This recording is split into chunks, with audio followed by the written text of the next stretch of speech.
শোনো বন্ধুরা, আজকে আমি একটা ভিডিও দেখলাম, দেখে নিজেই কনফিউজ হয়ে গেলাম। মানে কমেন্ট করবো তো করবো, কী কমেন্ট করব, তাই করিই নি। যাই হোক, তো ভাবলাম তোমাদের সাথে শেয়ার করি, তোমরা হলে কি বলতে। একটা মেয়ে পোস্ট করেছে, ঠিক আছে, মেয়েটা শাড়ি পরেছে, মানে কিছু কিছু মেয়েরা এরকম করে, আমি দেখেছি। মেয়েটা শাড়ি পরেছে, মোটামুটি শাড়িটা হচ্ছে জাস্ট নামেই পরেছে, ঠিক আছে, এদিক থেকে পুরো নামানো, এদিক থেকে পুরো তোলা, মানে হচ্ছে অর্ধেক শরীর তো দেখাই যাচ্ছে, মানে ইচ্ছা করেই দেখাচ্ছে, মানে আর আঁচলটা হচ্ছে নেয়নি, নামিয়েই রেখেছে।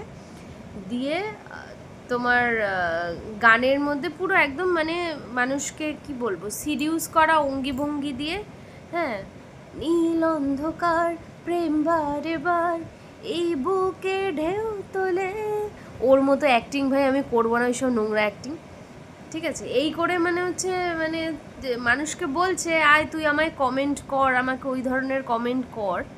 এদিকে কেউ কমেন্ট করলে তাকে বলছে আপনার শিক্ষা দীক্ষার পরিচয় আপনি কমেন্টে এসে দেখিয়ে দিয়ে যাচ্ছেন, ঠিক আছে, উল্টোপাল্টা বলছে।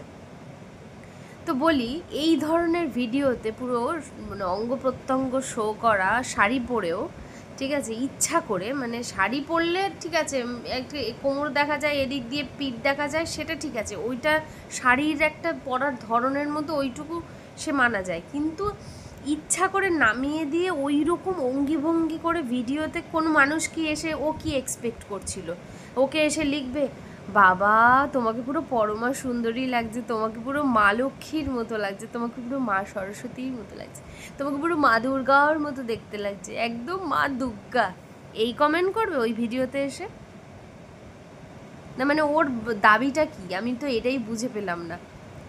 একটা ছেলে লিখেছে, মানে ওই ছেলেটা ইঞ্জিনিয়ার, ছেলেটা সেই নিয়ে কিছু একটা লিখেছে, মানে একটু উল্টো